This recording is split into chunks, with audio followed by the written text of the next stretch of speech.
The First Lady of Florida showed up on the campaign trail in Iowa this weekend wearing this hideous black leather jacket. Real leather, mind you. No pleather down here in kill country. It's a murdered animal. That is, until it becomes legal to wear the skin of your enemies. I'm sorry, what? Oh, yeah, it's Florida, so it's probably already legal. Casey DeSantis' black leather jacket had, of course, an American flag on the front.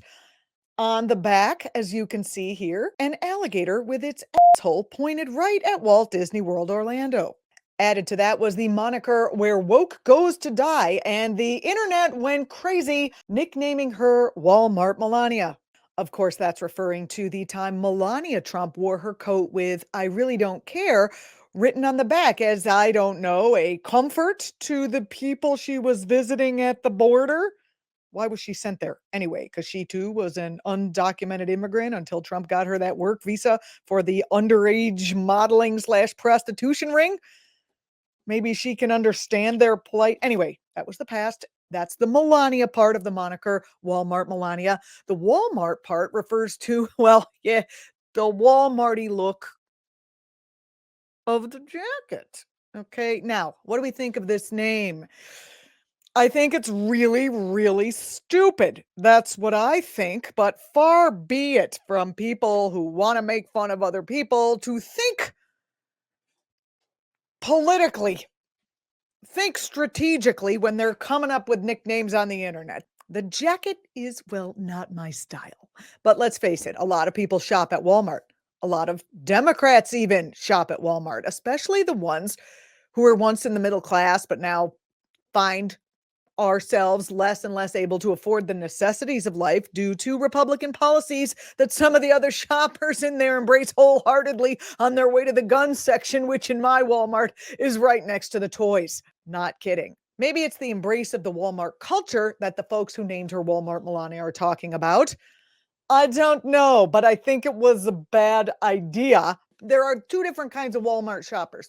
The kind that shop in there because there's bargains, because they're thrifty, because that's the good, that's all they can afford, and the people who embrace gun culture and leave a little tag on your car like they did to me saying I parked too GD close and I'm a stupido or whatever the hell they put on. It happened. Real story. Anyway, remember when the country aspired to be like Jackie O? Now everyone wants to be like Tacky O.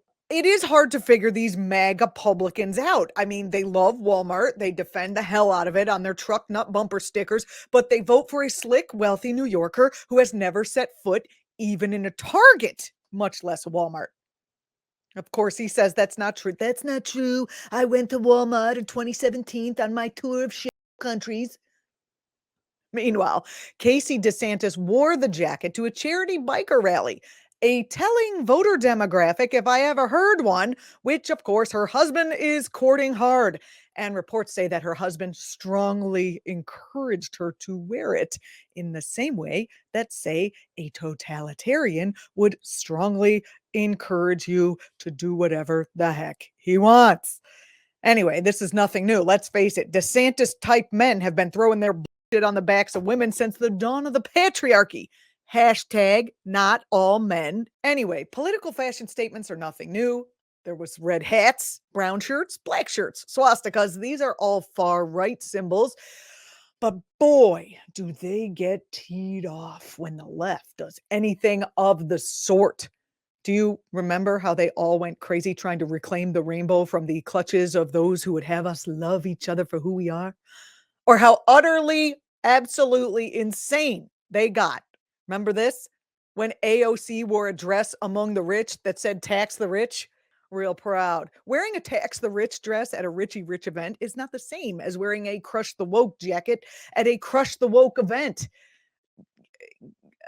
Casey DeSantis would have to do something, more in line with her Republican values, like perhaps wearing an I love guns jacket to a shooting victims memorial. Wouldn't put it past him. AOC's dress got the MAGA publicans insane.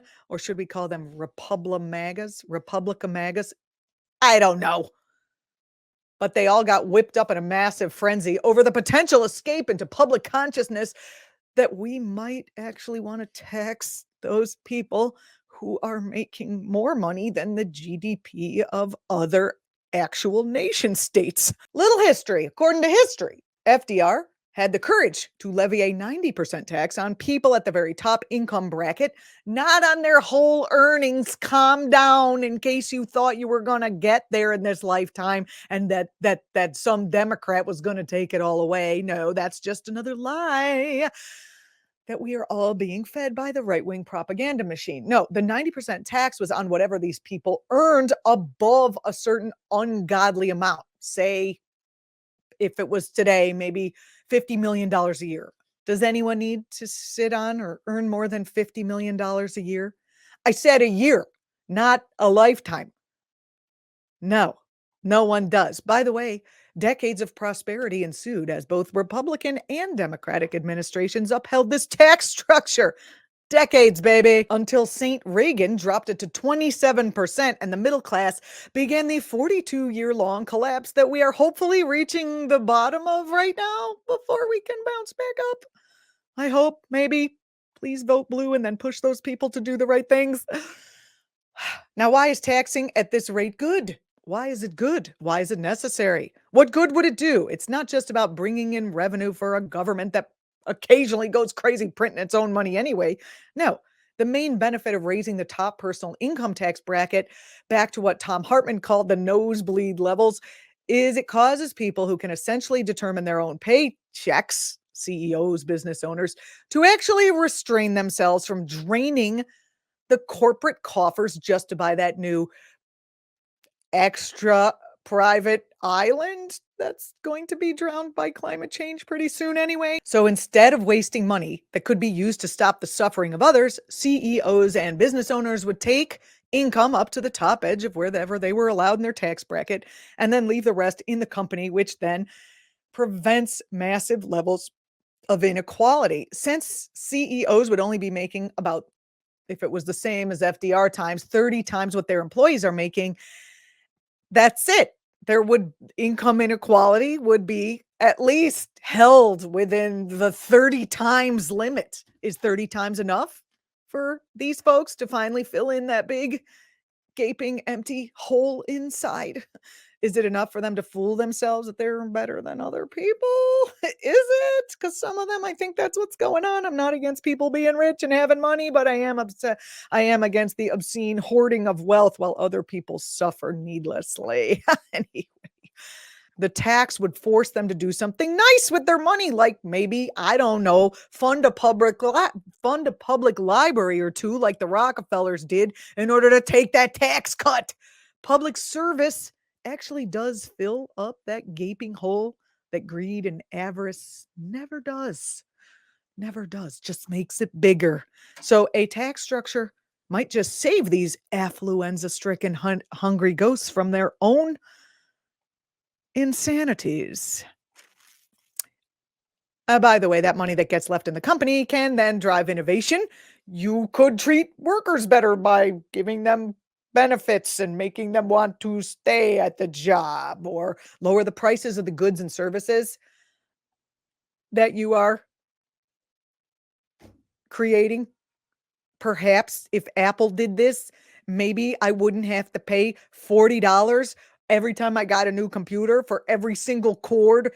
Every time I get any new piece of equipment, any phone, you got to buy cords and headsets because the ones from the last one don't work. And boy, it's funny how you can buy one for 18 cents on the internet, but Apple's, if you really want them to work properly, are $40.